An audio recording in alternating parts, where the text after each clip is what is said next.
Hello friends, welcome to my channel. சட்டுன்னு ஒரு சமையல் செய்யலாம் வாங்க. இன்னைக்கு நம்ம வீடியோல பார்க்க போறது சுவையான தக்காளி பிரியாணி எப்படி செய்யலாங்கிறத பார்க்கலாம் வாங்க. நம்ம வீடியோக்குள்ள போகலாம். அதுக்கு தேவையான பொருள் என்னென்னு இப்போ பார்க்கலாம். பெரிய சைஸ் ஆனியன் ஒன்று கட் பண்ணி எடுத்துக்கோங்க.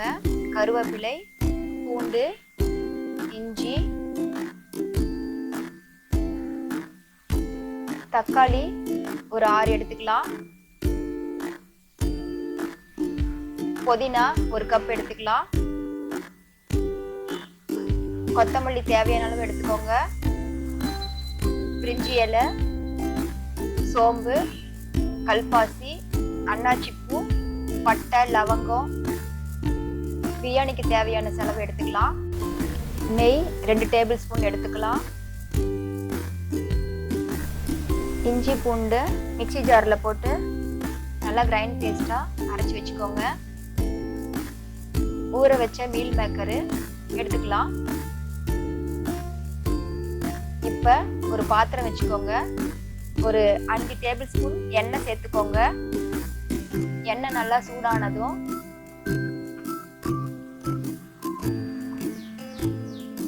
நெய் 2 டேபிள் ஸ்பூன் சேர்த்துக்கோங்க.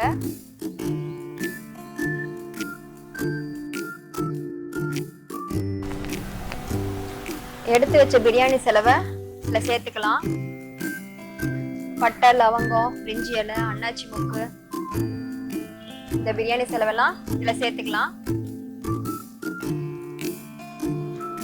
அடுப்பை சிம் ஃப்ளேமில் வச்சு சேர்த்துக்கணும்.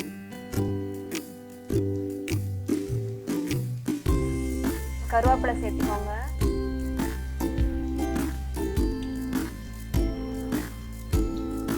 வெங்காயம் ஒன்று சேர்த்துக்கோங்க. நீங்கள் தேவைப்பட்டா பச்சை மிளகாய் ஒரு 4-5 சேர்த்துக்கலாம். நான் இப்போ சேர்க்கலை. இப்போ வெங்காயம் நல்லா ப்ரௌன் ஆகிற வரைக்கும் நல்லா வணக்கி விடுங்க. இப்போ புதினா ஒரு கப் சேர்த்துக்கோங்க.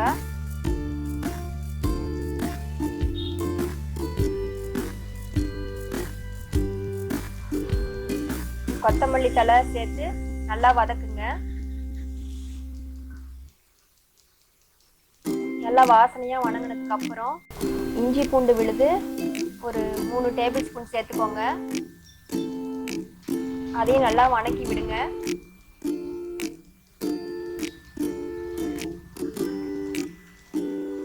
அதுக்கப்புறம் தக்காளி சேர்த்துக்கலாம்.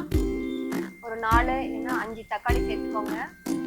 அப்போதான் தக்காளி பிரியாணி நல்லா டேஸ்டாக வரும். நல்லா வணக்கி விடுங்க. தேவையான அளவு உப்பு சேர்த்துக்கோங்க. நல்லா கிளறி விடுங்க. இப்போ நம்ம ஊற வச்ச மீல் மேக்கரை நல்லா தண்ணியிலேருந்து பிழிஞ்சிட்டு எடுத்துக்கலாம். தக்காளி நல்லா வணங்கிடுச்சு. இப்போ நம்ம எடுத்து வச்ச மீல் மேக்கர் அதில் சேர்த்துக்கலாம். இப்போ நல்லா கிளறி விடுங்க. மீல் மேக்கர் கொஞ்சம் 2 நிமிஷம் வணங்கணும். மிளகாத்தூள் 2 ஸ்பூன் சேர்த்துக்கோங்க. உங்களுக்கு தேவையான அளவுக்கு நீங்கள் சேர்த்துக்கோங்க காரத்துக்கு ஏற்ற மாதிரி. கறி மசால் 2 டேபிள் ஸ்பூன் சேர்த்துக்கோங்க. நல்லா கிளறி விடுங்க, வணங்கட்டும். அப்போதான் அந்த பச்சை வாசனை வராது. ஜிலேபி பவுடர் தேவைப்பட்டா கலருக்காக சேர்த்துக்கோங்க. ஒரு சிட்டிகை சேர்த்துனா போதும். இப்போ தேவையான அளவு தண்ணி சேர்த்துக்கலாம். 2 கப் அரிசி எடுத்திருக்கேன். அதுக்கு 4 கப் அளவுக்கு தண்ணி சேர்த்துக்கலாம். அப்பதான் நல்லா உதிரியா உங்களுக்கு தக்காளி பிரியாணி கிடைக்கும். தண்ணியோட அளவு கரெக்டா சேர்த்துக்கோங்க. இப்ப ஒரு மூடி போட்டு கொதிக்க விடலாம். ஒரு 10 மினிட்ஸ் ஆகும். இப்ப நல்லா கொதிச்சிடுச்சு. இப்ப 2 கப் அரிசியை அதில் சேர்த்துக்கலாம்.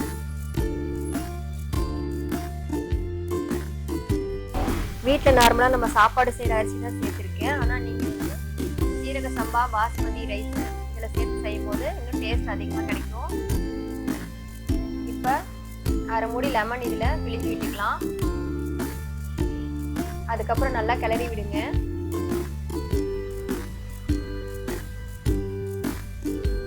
இப்ப ஒரு மூடி வச்சு ஒரு 1/4 மணி நேரம் வேக விடலாம்.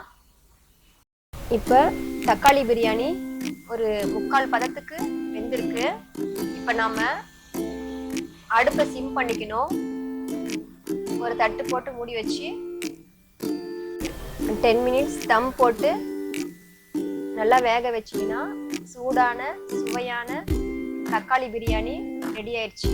தக்காளி பிரியாணிக்கு சைட் டிஷ்ஷா மீல் மேக்கர் ஃப்ரை அருமையா இருக்கும். மீல் மேக்கர் ஃப்ரையோட லிங்க்கு கீழே டிஸ்கிரிப்ஷன்ல கொடுத்துருக்கேன்.